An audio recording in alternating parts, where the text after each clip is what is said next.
Good day to all Inderes TV listeners and viewers. Enento publishes Q2 results today, and on this video we have the CEO and CFO as guests. Welcome. Thank you. Thank you.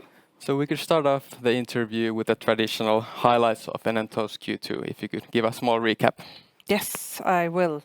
And I think we had quite an eventful Q2. To start with, I would like to underline that we have had very good development in Finland, but also in Norway and Denmark. So we are continuing our growth in these countries. Finland, we actually have a very good positive trend in general, which I'm also happy to see now. In addition to that, I think I also would like to raise that we have now several new offerings launched during Q2, and those have been both in our core but also in connection to that we are now executing on our strategy that we launched last year. So here you see both PSD2 compliance being a true Nordic offering as well. We continue, if I may take a third area, I think it's also of course good to underline under the circumstances that we are of course continuing also with our cost control and efficiency program, where we have progress to now 90% on a yearly run rate of the total 10 million euro program. So also that one is executing well. I have more, but I stop there for now. It was, as I mentioned, it was a quite eventful Q2. That was a good recap. Regarding the profitability in Q2, you mentioned that there were some costs that were transferred to H2. So how big effect did this have, and what should we expect in H2? Yeah, I can take this one. Partially it relates to postponement of costs. If we take for example the marketing activity levels, those were still lower in Q2 compared to prior year. But then again, now we have important service launches that have taken place. We also see market environment overall more potential for these new launches, so we plan to invest in future growth, and that will impact our cost levels increasingly, both compared to Q2 but also compared to prior year. We plan to use more money in marketing than what we did last year. On top of that, the service launches that we have taken place, those also come with increased cost base. Revenues continue to be still low, but hopefully we will see growth in the coming quarters then.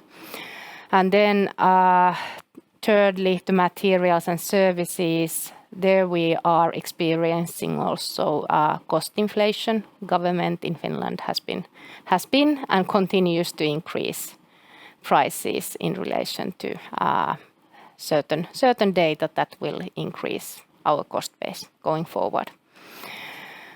Overall, to summarize, so we continue to expect increasing cost levels when it comes to materials and services. Then when it comes to other operating expenses, instead of the declining levels that we have now seen, thanks to efficiencies and savings, we more expect flattish type of development there. Okay, the positive credit register was launched in Finland in April. So how has your services related to this been kind of received, and did it have any significant effect on your numbers at this stage? I would say to start with, how has it been received? I would say well.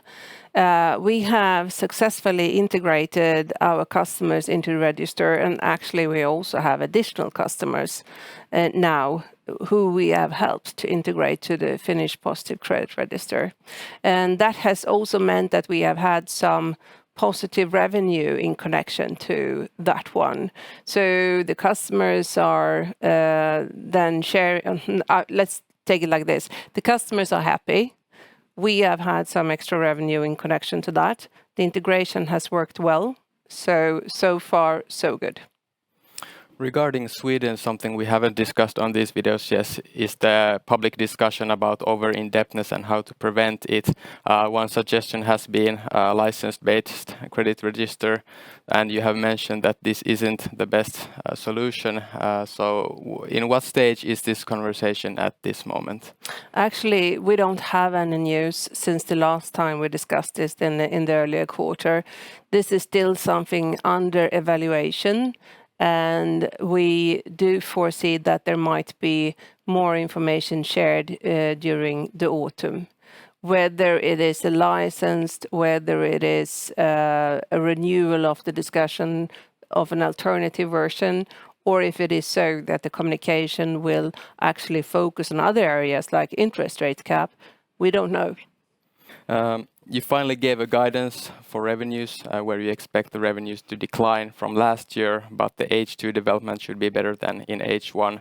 So given the worse comparable numbers in H2, you're not expecting the market to pick up radically in H2, or how would you phrase this? I would phrase it simply like this, that we have seen now a decline of 4% in H1, and we expect a decline in H2 to be less than that. Okay, so could you maybe talk about the visibility regarding the Swedish market a little bit more? What is the biggest cause of weakness here? Is it the macro or is it structural changes? Are you able to talk about this? They are combined. The macro leads to structural changes, if I may say it like that. So the macro has changed in a way so that the market don't see it as attractive as earlier. To be in the Swedish consumer credit market, which has led to that some of the lenders has left the market, or we have seen also consolidation of some of the lenders. Now then, secondly, when we see that interest rates will decrease, because that is very likely that we will see several initiatives of the interest rates going down, that will most probably make it more attractive for new customers, the lenders to attract new customers, and by attracting new customers, it will also be more attractive to use the loan brokers, which of course is positive, both of them for us.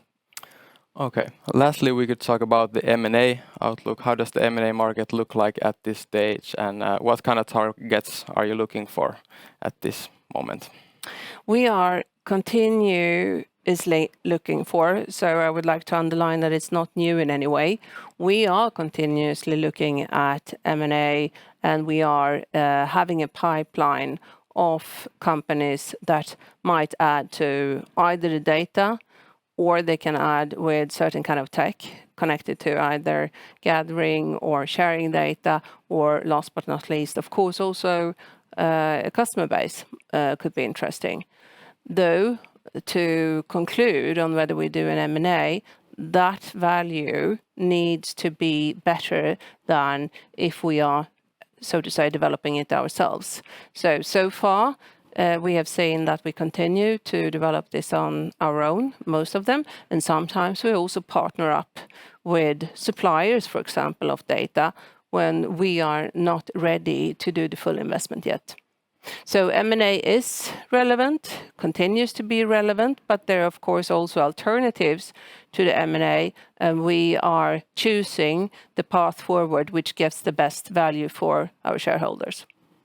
All right, thank you for your answers, and I hope you all the best for the rest of the year. Thank you very much. Thank you.